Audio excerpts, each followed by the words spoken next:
Bonjour, bonsoir, selon l'heure dans laquelle vous nous suivez. Donc, que notre Dieu soit béni pour ce moment merveilleux qu'il nous accorde dans sa présence pour écouter sa parole en vue de l'édification de tous. Donc, c'est vraiment notre Dieu qui a fait grâce que nous nous réunissons encore en live pour écouter sa parole. Comme nous sommes là pour lui, c'est important qu'on puisse lui demander encore de nous assister, de nous éclairer, de disposer nos cœurs vraiment à écouter sa pensée. Donc nous allons prier, nous allons élever nos voix pour demander son assistance. Notre Dieu, c'est toi qui es le maître.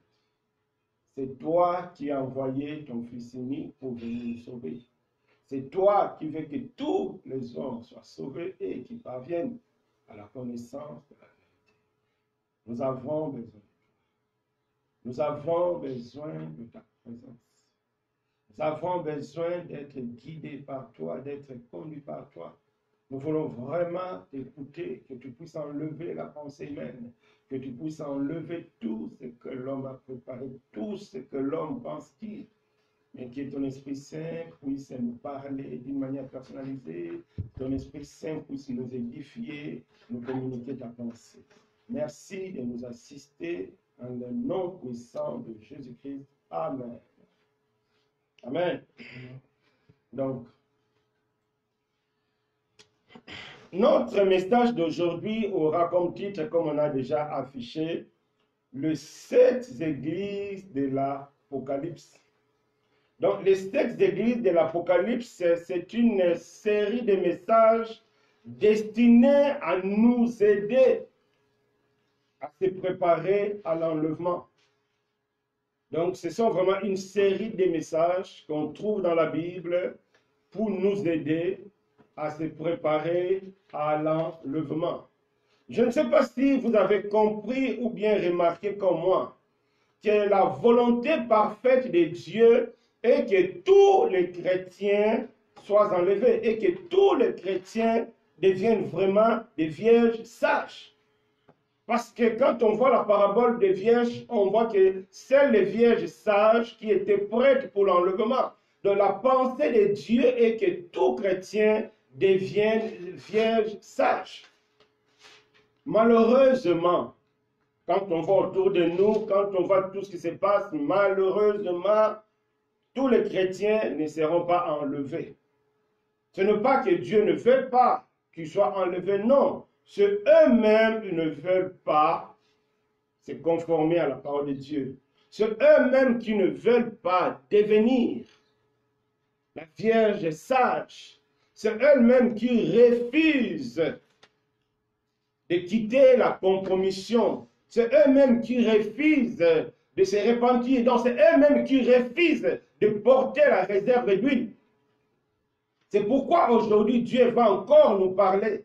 Il va encore nous parler à travers les 7 églises dans le but de nous aider à quitter l'état de la Vierge folle pour devenir vierge sage. Oui, c'est vraiment possible de devenir vierge sage parce que c'est la volonté de Dieu. Si Dieu nous parle chaque jour, si Dieu nous parle chaque dimanche, c'est vraiment dans ce but-là de nous aider à devenir la Vierge sage. Parce que c'est la Vierge qui était prête pour l'enlèvement. C'est le type de chrétien prêt pour l'enlèvement. C'est ce que Dieu veut que ce soit ton état et mon état. Dieu veut nous trouver être prêts pour l'enlèvement. Donc, nous allons prendre nos Bibles dans le livre d'Apocalypse 1, verset 11. Apocalypse 1, verset 11.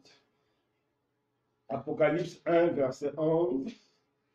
On lit la parole du Seigneur qui disait, « Ce que tu vois, écris-les dans un livre et envoie-les aux 7 églises, à Éphèse, à Smyrne, à Pergame, à Thyatire, à Sardès, à nom du Seigneur qui donne l'ordre à son serviteur l'apôtre Jean. » Il a dit à l'apôtre Jean, ce que tu vas écouter, ce que tu es aux 7 églises. Donc c'est aujourd'hui ce que nous allons voir, les 7 églises, c'est-à-dire le message là des 7 églises. Donc mes bien-aimés, lorsqu'on parle des 7 églises, parler des 7 églises, c'est parler premièrement de messages d'encouragement et d'avertissement que le Seigneur Jésus avait adressé à cette église de l'Asie. C'était vraiment des églises réelles qui existaient à l'époque de l'Asie mineure. Donc aujourd'hui, c'est l'actuelle Turquie. Ce sont vraiment des églises qui ont existé. Ce n'est pas des paraboles, non. Ce sont vraiment des églises qui ont existé. Alors le Seigneur avait décidé d'envoyer des messages à ces églises-là. Donc quand on parle de cette église, premièrement, nous devons penser à ces messages-là qui était un message d'encouragement et d'avertissement. Parce que le Seigneur avait adressé ces messages aux églises tout simplement pour le préparer.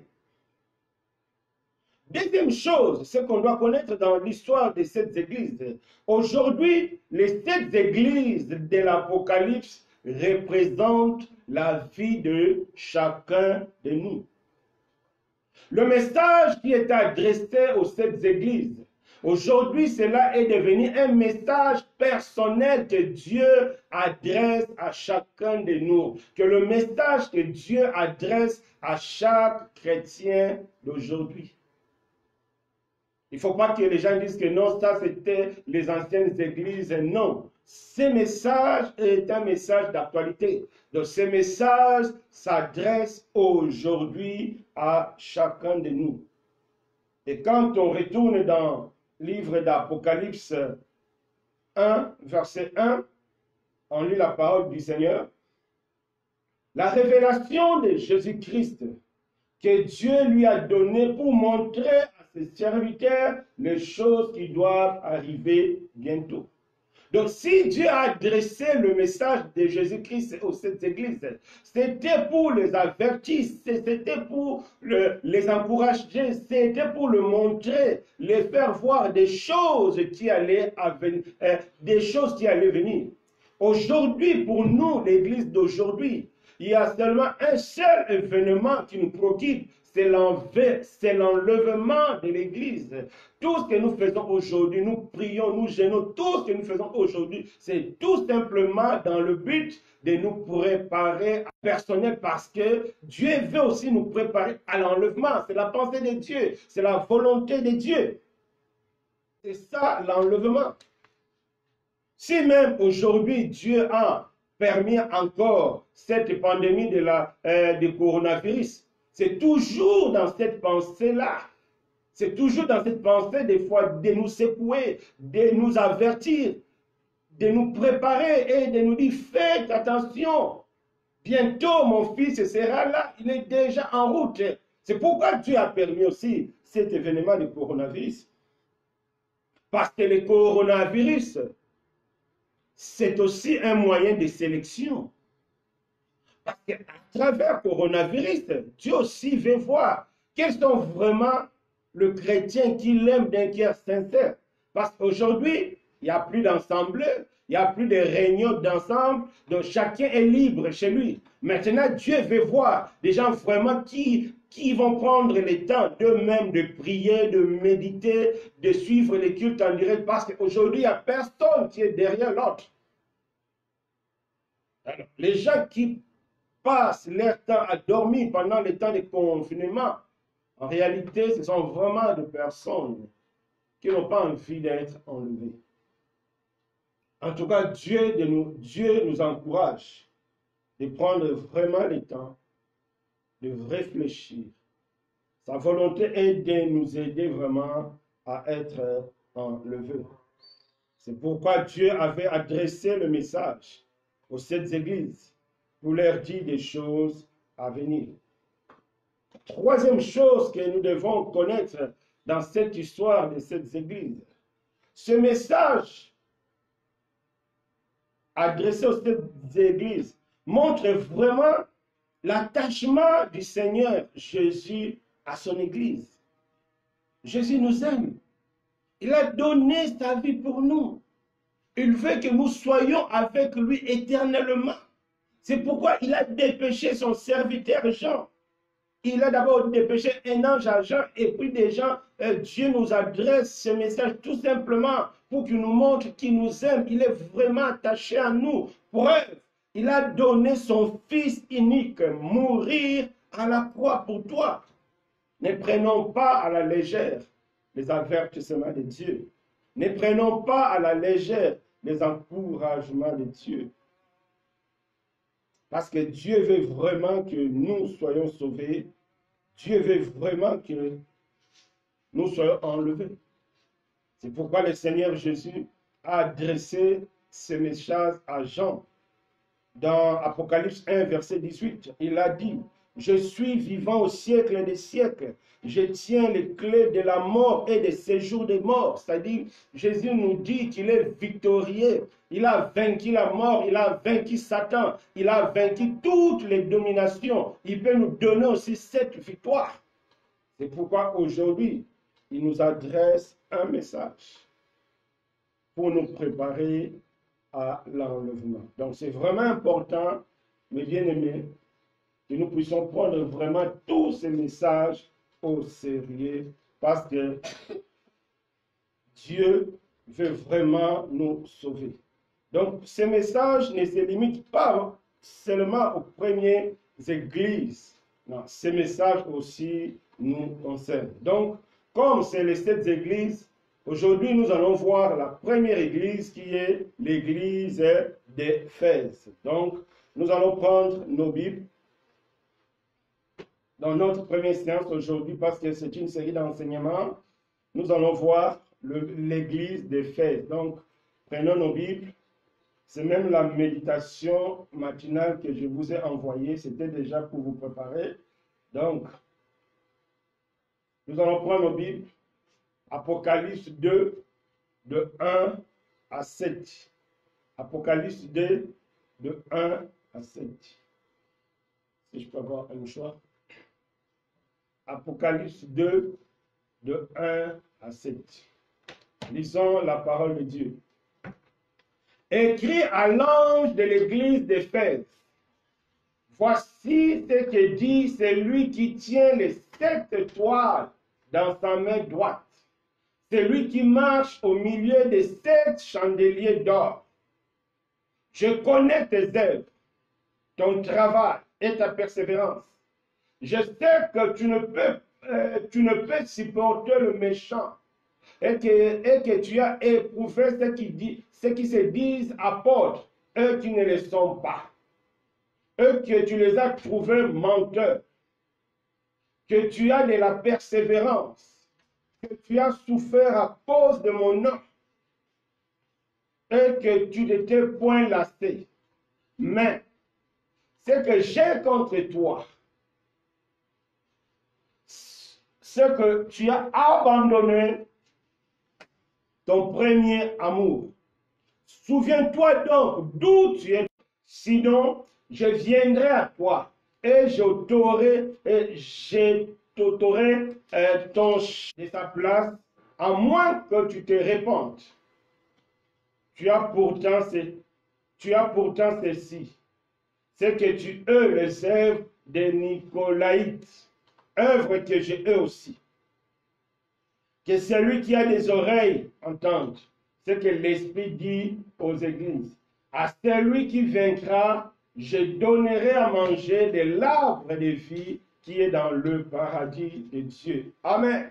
Donc, ça c'est la lettre que le Seigneur a adressée à l'église d'Éphèse de l'époque. Aujourd'hui, cette lettre nous concerne. Le contenu de cette lettre nous est vraiment utile pour notre salut, nous est vraiment utile pour notre persévérance, nous est vraiment utile pour notre marche chrétienne. Donc nous devons vraiment comprendre cette lettre et prendre des résolutions à appliquer cette lettre.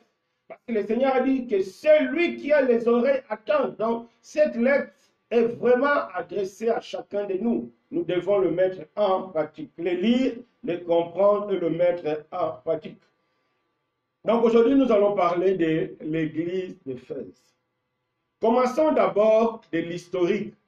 C'est vrai, l'historique ne se trouve pas dans la Bible, mais en faisant des recherches, parce que ce sont des villes qui ont vraiment existé, en faisant des recherches, donc on a pu comprendre l'historique et certains versets qui sont dans la Bible nous ont vraiment aidé à faire l'historique de cette ville. Donc la ville d'Éphèse était une ville côtière, une ville riche, un centre commercial et touristique de l'époque. Donc, à l'époque, c'était une ville moderne. Donc, vous pouvez le comparer aujourd'hui à New York, à Las Vegas, à Paris, à Berlin, à Genève, c'est-à-dire parce que ce sont nos villes modernes actuelles. Donc, Éphèse était une ville moderne de l'époque, un centre commercial, un centre touristique. Mais Éphèse était aussi une ville idolâtre, parce que là-bas, on rendait culte à une déesse qu'on appelait Diane. On peut voir ça dans le livre des apôtres. Et dans le livre, on parle de la déesse Diane. Donc, c'est vraiment une ville riche, moderne. Aujourd'hui, dans nos villes, quand tu pars à Paris et à New York, on voit aussi ce côté idolâtre ou bien abomination des choses qui se passent là-bas. C'est pareil aussi à la ville d'Éphèse. Seulement au point de vue historique, quelle leçon on peut tirer? La première leçon à tirer de cette ville d'Éphèse. Donc, malgré qu'Éphèse était une ville moderne, avec toute la folie que nous connaissons des villes modernes, malgré que Éphèse était une ville idolâtre, avec tout ce que nous connaissons de l'idolâtrie, il y a eu quand même des personnes qui ont pris la décision de devenir des vrais chrétiens. Parce que si le Seigneur adresse une lettre à une église, c'est que ce sont vraiment des églises agréées par Dieu. C'est que ce sont vraiment des églises acceptées par Dieu. Donc nous comprenons ceci. Malgré la modernité, malgré la folie, malgré l'idolâtrie, oui, c'est possible de devenir un vrai chrétien. Oui, c'est possible de se convertir. Oui, c'est possible de voir des personnes qui ont... Personnes disent que oui, frère, je comprends, mais tu sais, nous qui habitons Paris, New York, c'est vraiment difficile d'être vrai chrétien vu l'environnement. Non. L'histoire de l'église d'Éphèse nous contredit. L'église d'Éphèse nous montre que malgré l'idolâtrie, malgré la modernité, malgré tout ce qui s'est passé dans des villes modernes, c'est possible de devenir un vrai chrétien. C'est possible. Pourquoi? Parce que quand on devient un vrai chrétien, c'est la parole de Dieu qui nous garde. C'est pourquoi c'est possible. On a vu des cas de Daniel qui était dans des milieux bizarres, idolâtres, au centre des pouvoirs bizarres, mais ils étaient quand même restés fermes envers leur Dieu, tout simplement parce que c'est la parole de Dieu qui garde. Toi qui penses que c'est impossible d'être un vrai chrétien là où tu es, sache-le à partir d'aujourd'hui, l'environnement ne te fera rien. Si tu décides de donner ta vie à Jésus, c'est la parole de Dieu qui te garde. C'est Jésus lui-même qui te gardera. C'est Dieu lui-même. Prenons nos Bibles dans le livre de Jean 7, verset 15. Qu'est-ce que le Seigneur nous dit? Permettez, Jean 17, verset 15. Jean 17, c'est la prière que le Seigneur a fait à Dieu pour son Église, pour garder son Église. Jean 17, verset 15. Écoutons ce que Dieu nous dit. Jean 17, verset 15. Mais la connexion, c'est lente, là, la connexion, là, on attend que le dimanche pour que ça soit lente, là. Donc, Jean 17, verset 15. Écoutons la prière du Seigneur qu'il a adressée à son Père pour nous, son Église. Je ne te prie pas de les ôter du monde, mais de les préserver du mal. Donc, nous sommes préservés du mal, quel que soit l'environnement. Quelle que soit ta famille, même si dans ta famille il y a des sorciers, même si tu vis dans un environnement de prostituées, de l'idolâtrie, c'est possible de garder ta foi en Jésus, tout simplement parce que c'est Dieu qui nous garde. c'est Dieu qui nous protège. C'est comme à Éphèse. Dieu a gardé un poignet de chrétiens, des gens qui ont donné leur vie. Oui, oui, mes bien-aimés, c'est possible. Quel que soit l'endroit que tu es.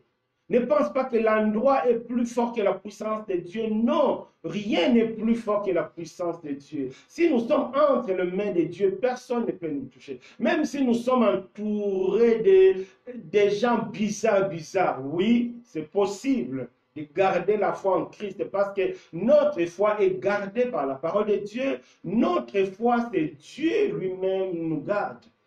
Ne disons plus que non, ce n'est plus possible, mon frère, tu vois, l'environnement maintenant, nous sommes dans les temps difficiles, les temps modernes, j'aimerais bien changer, mais regarde, c'est mon travail, mais regarde, c'est mon patron, mais regarde, c'est ma famille, mais regarde, c'est ma femme, regarde, c'est l'environnement, regarde, non, non, non, non. C'est possible de garder une bonne foi, si tu le désires.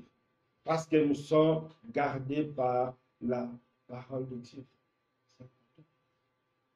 Quel que soit le milieu injuste, rien ne peut détruire l'œuvre de Dieu.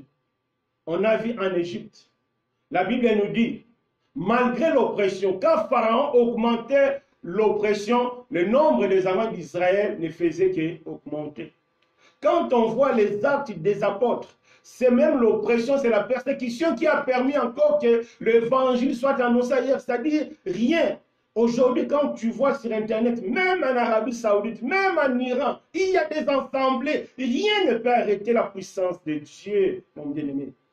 L'église d'Éphèse nous enseigne, malgré la modernité, malgré l'idolâtrie, malgré l'environnement, c'est possible de garder la foi. Amen. Parce que Christ nous garde. Deuxième, toujours dans la première leçon de l'historique. La Bible nous dit aussi que c'était une ville idolâtre. Si on peut voir ça dans le livre des Actes des Apôtres, Actes des Apôtres 19, prenons nos Bibles, Actes des Apôtres 19, on va lire quelque chose d'intéressant. Actes des Apôtres 19, de 18 à 20. Actes des Apôtres 19, ici on parle de l'église d'Éphèse. Non, ici on parle de la ville d'Éphèse, là où notre bien-aimé Paul était parti. Verset 18. Plusieurs de ceux qui avaient cru venaient confesser et déclarer ce qu'ils avaient fait. Et un certain nombre de ceux qui avaient exercé les arts magiques, ayant apporté leurs livres, le brûlèrent devant tout le monde. On estima la valeur à 50 000 pièces d'argent. Et si la Bible nous dit quand l'apôtre était là-bas, quand l'évangile était prêché dans la ville d'Éphèse, il y avait aussi les gens qui faisaient la magie. Donc il y avait aussi des gens qui étaient dans la sorcellerie. Mais quand ils ont écouté la parole, ils ont pris la décision d'abandonner la magie, d'abandonner l'idolâtrie, d'abandonner tout. Et la Bible dit, les gens qui avaient des livres, ils ont ramené tout ça. Et ils ont brûlé. Peut-être, toi, tu te dis que oui, je sais que parmi nous, il y a des gens qui ont des familles, qui ont des rites et qui ont la sorcellerie et que tout membre de famille est dedans de gré ou de force. Si c'est ton cas, sache-le. Tu peux prendre la décision de quitter tout ça. Si tu prends la décision d'accepter le Seigneur, la sorcellerie ne peut rien faire. Parce que la Bible nous dit, dans les livres d'Apocalypse, quand on a vu Apocalypse 1 à 19, non, 1 à 18, le Seigneur a dit, il a le clé de la mort et des séjours de mort. C'est-à-dire, le Seigneur a la domination sur Satan, il a vaincu Satan à la croix.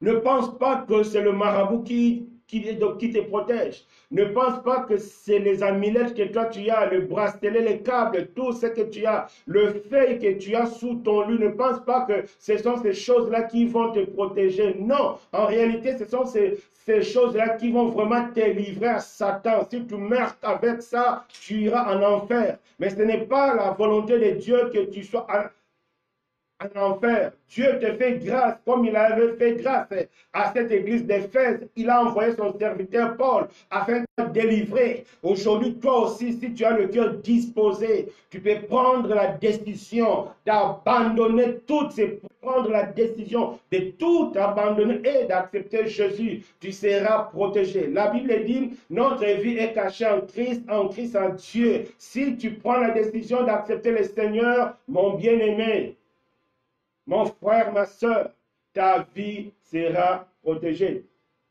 Comme dans la ville d'Éphèse, il y en a ceux qui ont pris la décision de se confier à Dieu et ils ont brûlé.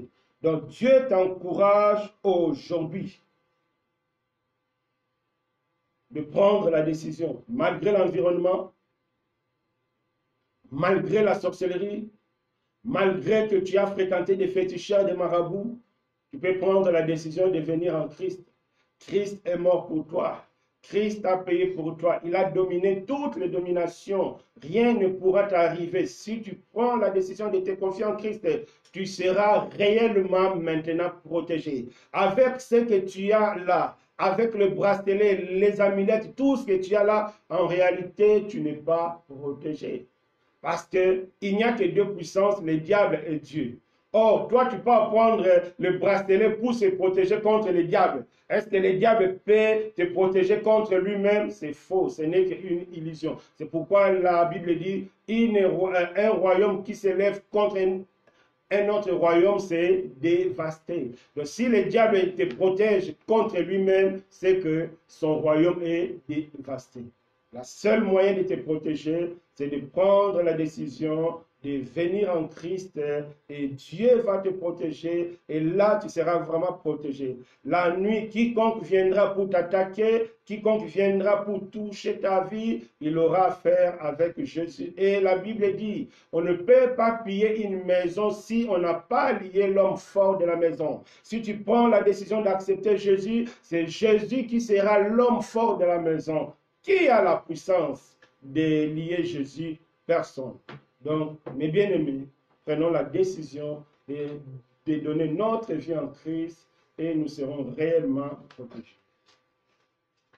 Donc, ça, c'était la leçon qu'on pouvait tirer par rapport à l'historique de l'Éphèse. Maintenant, en retournant à dans notre page, notre texte de l'église d'Éphèse, on voit la présentation. La manière dans laquelle le Seigneur se présente.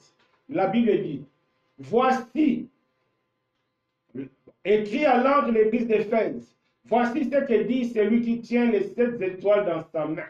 Donc, le Seigneur se présente comme celui qui tient les 7 étoiles et celui qui marche au milieu de 7 chandeliers. La Bible nous dit dans toujours Apocalypse chapitre 1, les 7 étoiles veut dire les 7 anges, c'est-à-dire les 7 responsables de l'Église.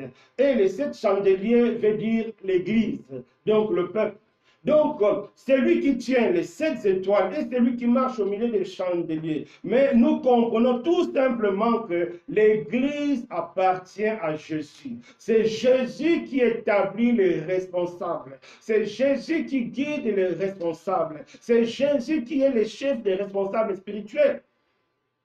Là, ça nous enseigne quelque chose aussi de très important. C'est qu'on voit maintenant les gens qui abandonnent les assemblées tout en disant que non, Dieu m'a dit de rester à la maison, de commencer à prier moi-même à la maison. Non, cette pensée ne vient pas de Dieu. Parce qu'on voit dans l'église d'Éphèse, c'est Jésus qui a des faux prophètes, des faux apôtres. Il est vrai, il y en a. Mais Dieu aussi dans sa main, Dieu dans son cœur, a aussi un poignet de vraie foi. Dieu te guidera. Ne reste plus à la maison. Dis que Dieu m'a dit de rester à la maison. Ce n'est pas Dieu qui t'a dit. C'est le diable qui t'a dit. Parce qu'ici, on voit comment le Seigneur lui-même accorde l'importance aux responsables spirituels. Parce qu'il a dit, je tiens à ma main les responsables spirituels. Donc c'est très important de comprendre que l'Église appartient à Dieu. Que toi, mon bien-aimé, tu appartiens au Seigneur. Ça c'est quelque chose de très important.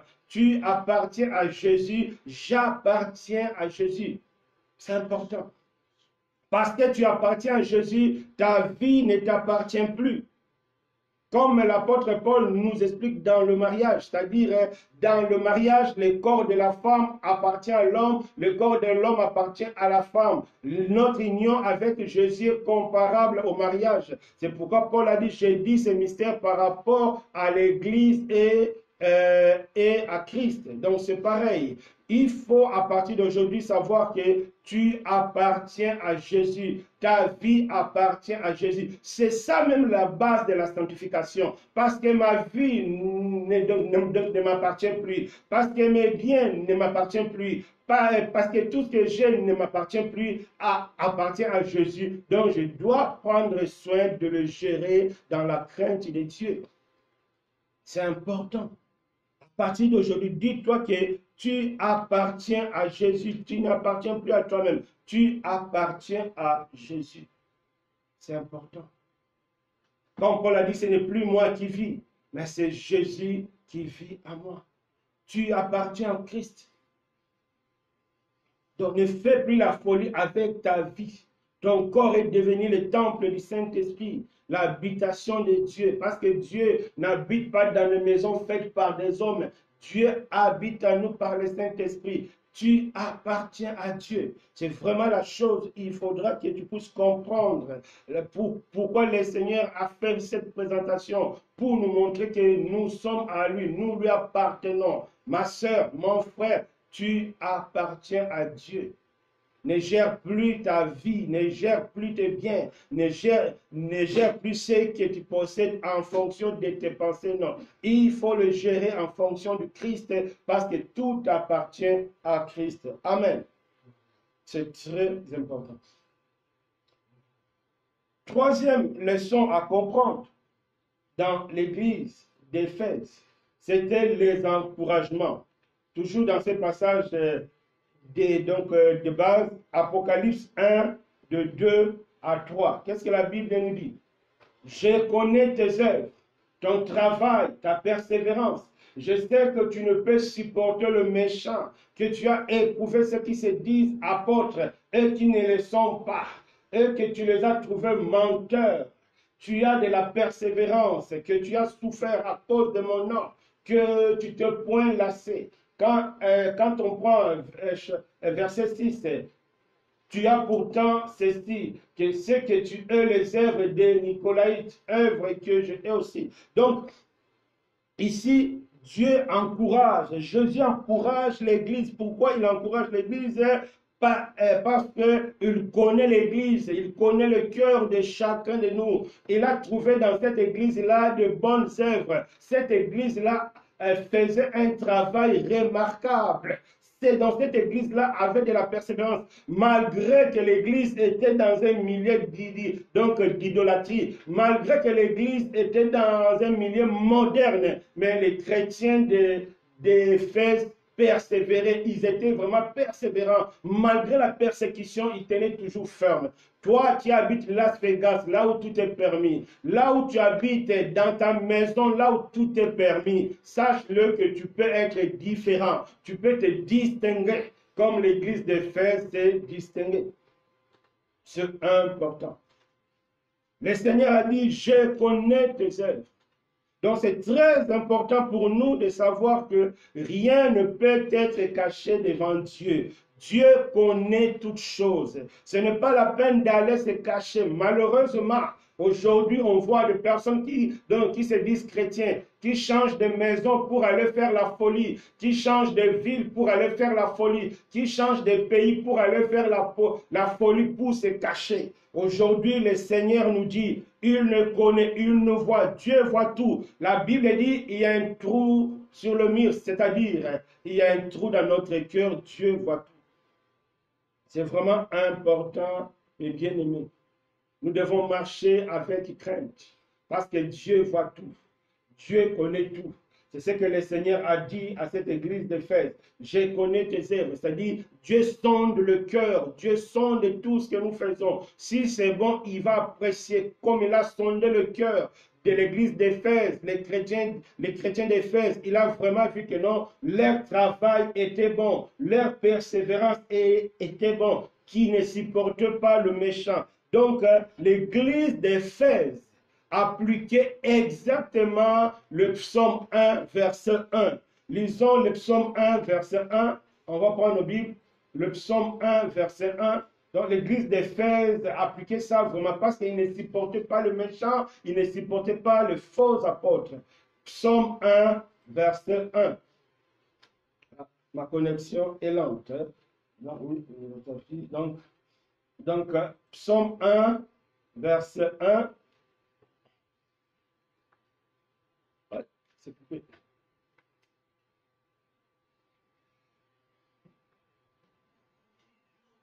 Donc, psaume 1, verset 1, oui, donc, psaume 1, verset 1, qu'est-ce que la Bible nous dit?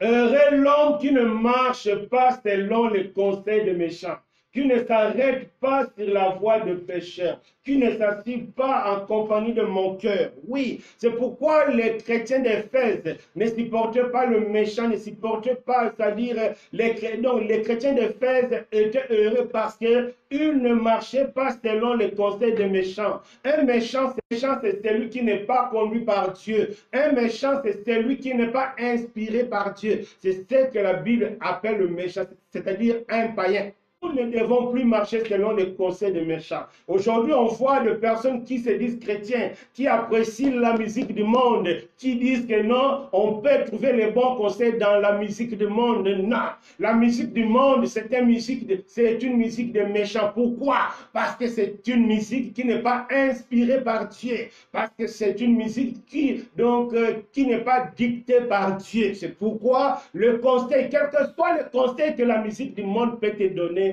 on n'est pas là à écouter les conseils des méchants. Non.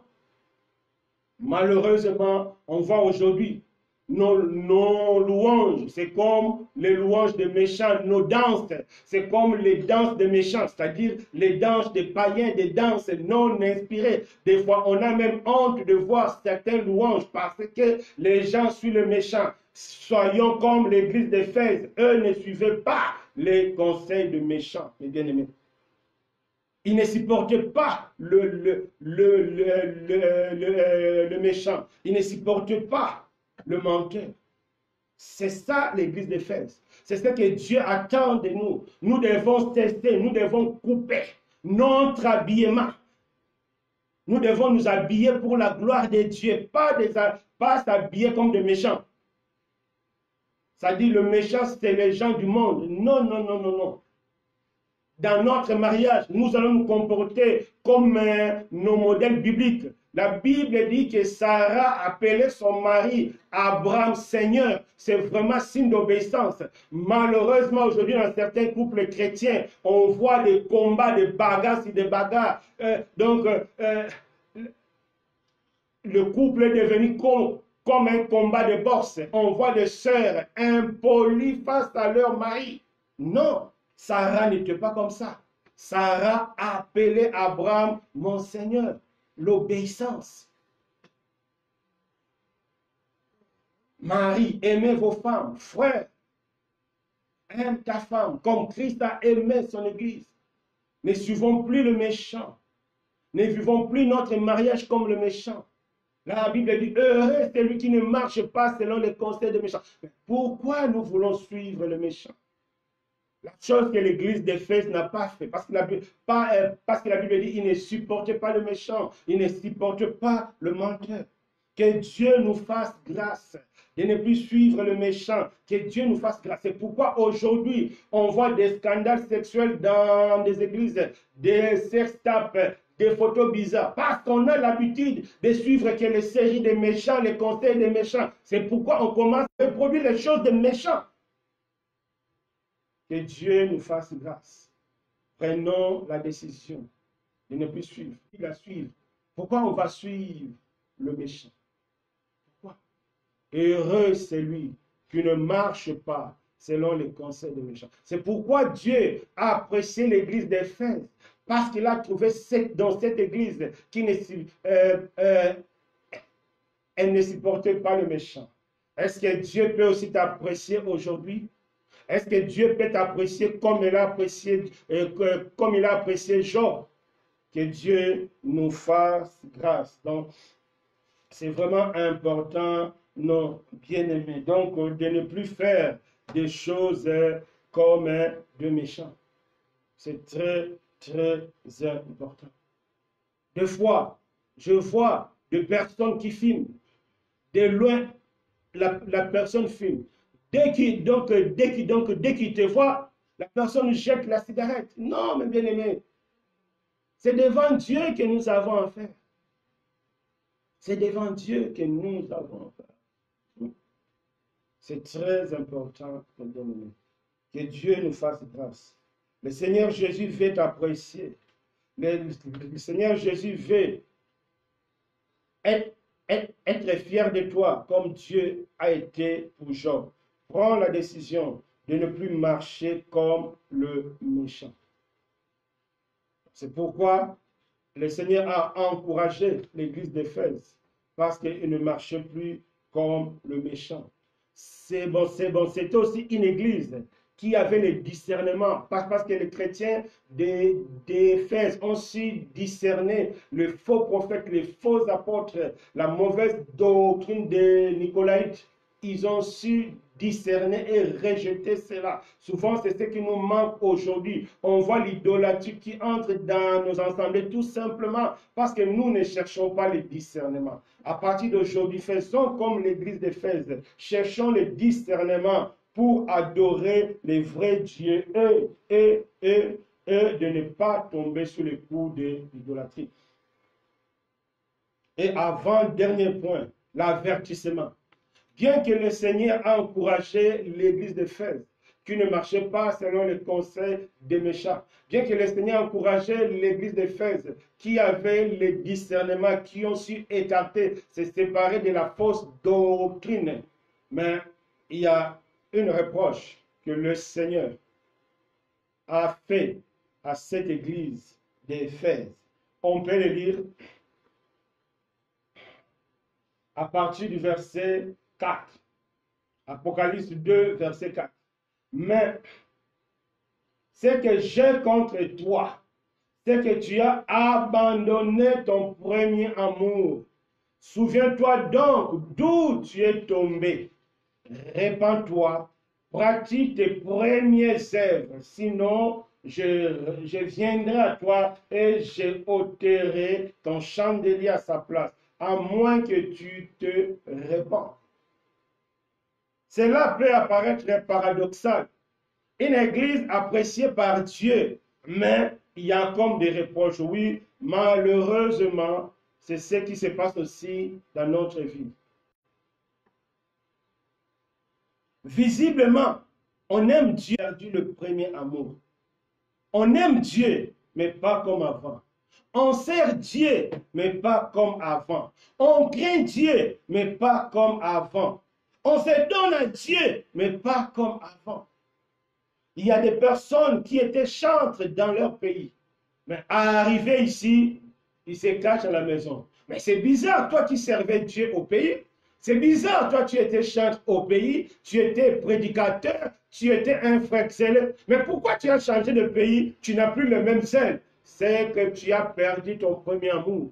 Il n'y a pas d'autre explication. Ou bien tu servais Dieu d'une manière charnelle. Comme c'est charnel, donc ça ne peut pas te suivre partout. Mais si vraiment tu étais spirituel dans ton pays, arrivé ici, tu ne sers plus Dieu, tu ne chantes plus pour Dieu, tu ne danses plus pour Dieu, tu n'es plus obéissant comme tu étais dans ton pays, ce n'est pas question de l'environnement. Non, tu as perdu ton premier amour.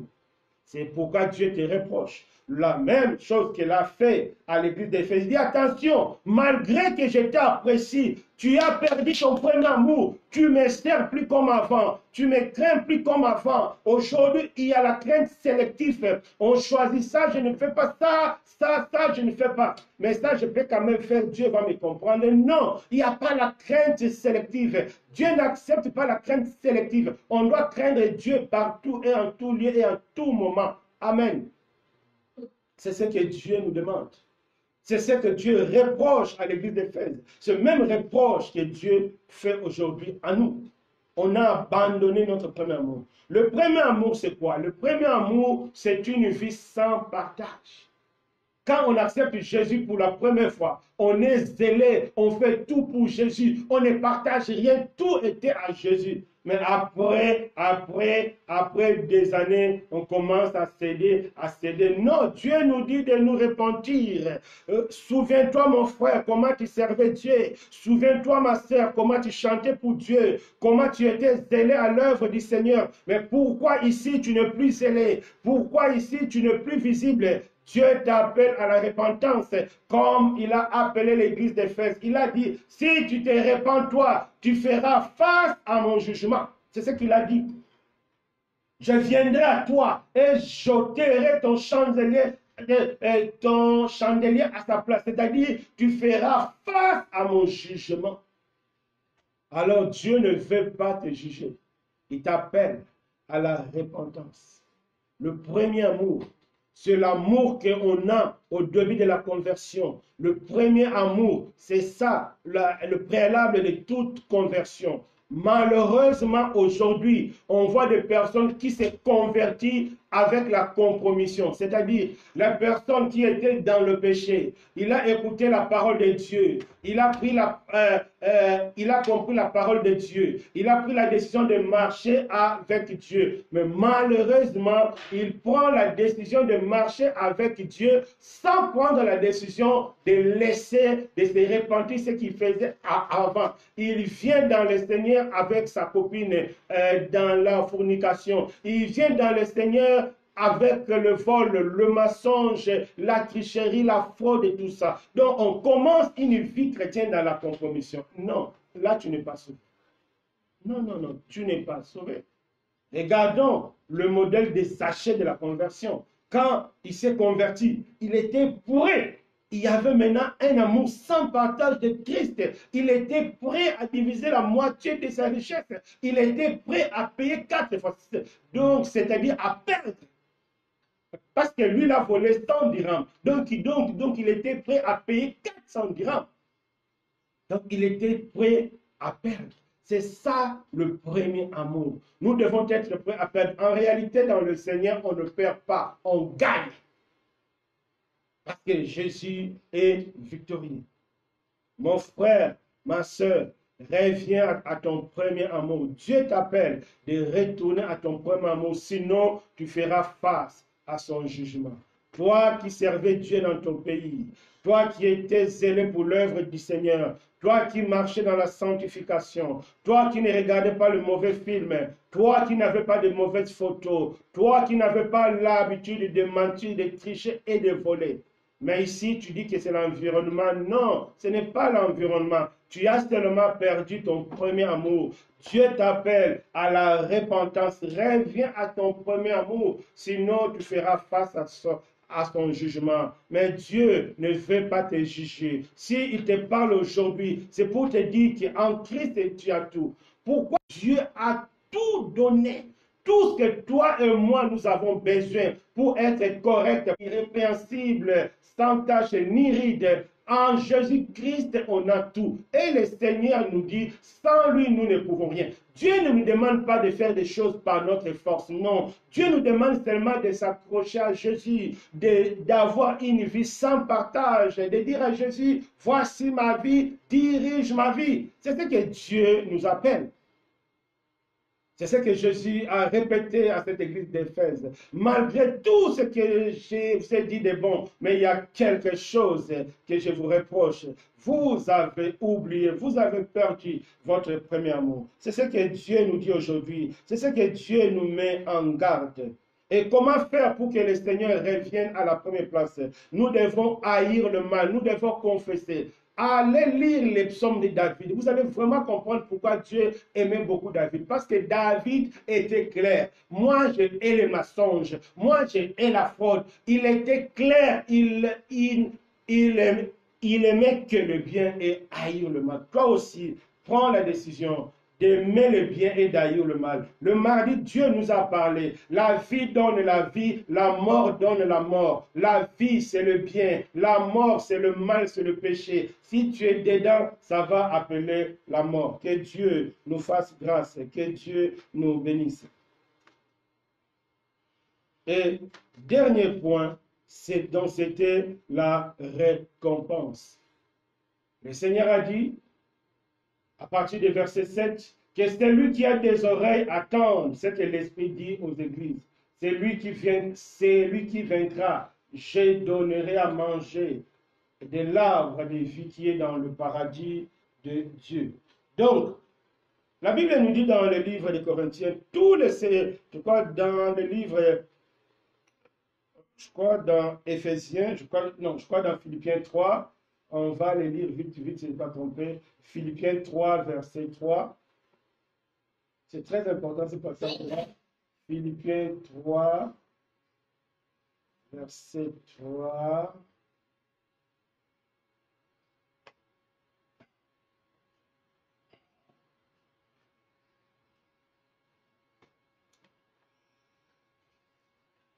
Non, pas Philippiens 3, verset 3, non. 1 Corinthiens 15, verset 58, je m'excuse. Ça, c'est autre chose. 1 Corinthiens 15, verset 58. 1 Corinthiens 15, verset 58. 1 Corinthiens 15, 1 Corinthiens 15, verset 58. Donc, la Bible nous dit, 1 Corinthiens 15, verset 58. Non.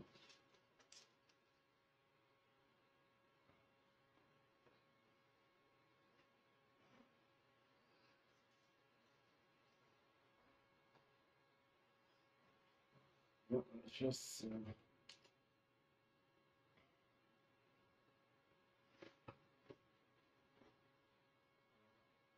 1 Corinthiens 15.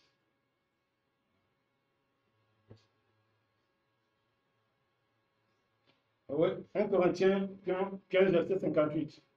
Ainsi, mes bien-aimés, soyez fermes, imballables, travaillant de mieux en mieux à l'œuvre du Seigneur, sachant que votre travail dans le Seigneur ne sera pas en vain. Votre travail ne sera pas vain dans le Seigneur. Donc, tout ce que nous faisons avec Dieu, ça ne sera pas en vain. Les amis peuvent nous critiquer aujourd'hui parce que nous ne marchons pas selon leurs conseils. Les amis peuvent nous critiquer aujourd'hui parce que nous ne faisons pas les mêmes bêtises que eux. Eux, ils croient qu'ils sont jeunes, c'est pourquoi ils sont autorisés de faire des bêtises. Non, en réalité, ils sont séduits par les diables. Ils paieront cher en enfer s'ils ne se répandent pas. Maintenant, Dieu nous dit, tout ce que nous faisons pour le Seigneur, cela ne sera pas vain. Il y aura une récompense. C'est ce que le Seigneur dit à l'église d'Éphèse. C'est lui qui va vaincre, c'est-à-dire c'est lui qui va tenir ferme jusqu'au bout. C'est lui qui va persévérer jusqu'au bout. Il sera dans le paradis de Dieu. Tu seras enlevé, tu auras mangé. Donc c'est une manière de nous dire que si tu demeures ferme, ma soeur, si tu demeures ferme, mon frère, tu seras enlevé. Comme le but du Seigneur, c'était de préparer cette église à l'enlèvement, le Seigneur a encouragé cette église. Si tu demeures obéissant, si tu demeures dans la sanctification, si tu demeures dans la méditation, dans la prière, si tu demeures dans le bon œuvre par la foi, tu seras enlevé. Et bien-aimé dans le Seigneur. Je pense que c'est ta volonté. Parce que si aujourd'hui tu me suis, c'est pour être enlevé. Si aujourd'hui, moi, je suis là, c'est pour être enlevé. Et Dieu nous offre cela. Il nous demande seulement de s'attacher à Jésus, de demeurer ferme. Donc, c'est ça un peu ce qu'on peut retenir de l'église d'Éphèse, quel que soit l'environnement.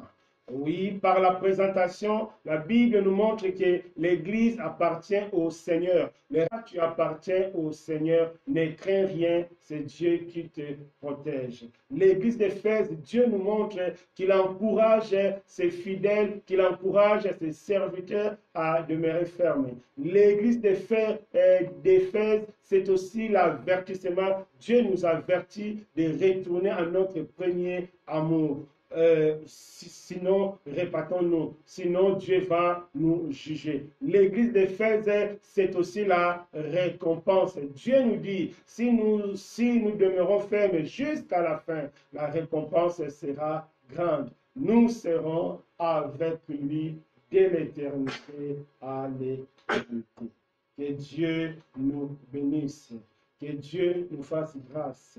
J'espère que Dieu a parlé à chacun de nous d'une manière personnalisée. Maintenant, nous allons nous disposer. Certainement, Dieu t'a parlé. Certainement, Dieu t'a montré les choses. Le Seigneur te dit, comme il a dit à l'église d'Éphèse, je connais tes œuvres. Ne te cache pas, ma soeur. Ne te cache pas, mon frère. Répands-toi devant Dieu. Dieu connaît toutes choses. Dieu connaît là où tu te caches. Dieu connaît tout ce que tu fais dans ta chambre. Dieu connaît tout ce que tu fais dehors. Dieu connaît tout ce que tu fais quand tu voyages. Parce que rien n'est caché devant lui. Tout est nu. Il te dit aujourd'hui, je connais tes œuvres. Mais je t'appelle à la repentance, de la possibilité de devenir un vrai chrétien. Aujourd'hui, tu as la possibilité de devenir. Et elle avait besoin de la réserve d'huile pour rallumer encore sa lampe. Toi, aujourd'hui, la réserve d'huile, c'est les avertissements, c'est l'encouragement que Dieu a dit à l'église d'Éphèse. Accepte cela, répands-toi et crie à Jésus. Élevons nos voix, alléluia. Oh, merci, Seigneur. Je t'en supplie, Seigneur. Tu nous as parlé d'une manière personnalisée. Mais tu nous as dit encore dans ta parole, sans toi, nous ne pouvons rien. C'est pourquoi je t'invite à aider mon frère, à aider ma soeur, à prendre les décisions qui s'imposent, à se repentir, à quitter l'état de la vierge folle pour devenir vierge sage. Parce que tu m'as dit que oui, c'est possible. C'est pourquoi tu as dit à l'église d'Éphèse de se repentir. C'est que tu as donné la possibilité. Oui, Seigneur, aujourd'hui encore, tu nous donnes la possibilité de se repentir. Tu nous donnes la possibilité de nous repentir sérieusement. Fais-moi grâce à moi aussi de me repentir, de m'accrocher à toi, de retourner au premier amour, comme je te servais avant, d'intercesseur, et comme je marchais avant, je veux aussi, Seigneur, que mes bien-aimés ou ceux qui vont m'écouter après, de prendre cette décision, de marcher comme avant. Merci Seigneur pour ta grâce. Merci pour ton Église. Merci pour tout ce que tu fais. Dans ces temps de confinement, fais grâce au Dieu. Que l'huile ne manque plus dans nos maisons. Que la farine ne manque plus dans nos maisons. Au nom de Jésus, nous te supplions Seigneur. Sois béni, sois exalté. Au nom de Jésus-Christ. Amen. En tout cas, que Dieu nous bénisse. On se verra mardi pour notre étude biblique. Le thème, c'est les 3 erreurs qui peuvent détruire notre foi. Les 3 erreurs qui peuvent détruire notre foi. Donc, ce sera aussi jeu de questions-réponses, comme c'est l'étude biblique, pour une bonne compréhension. Que Dieu nous bénisse, que Dieu vous bénisse, que sa grâce soit avec nous. De la même manière, il a veillé sur l'Église de l'Éphèse qui veille sur nous dans le nom puissant de Jésus-Christ. Amen.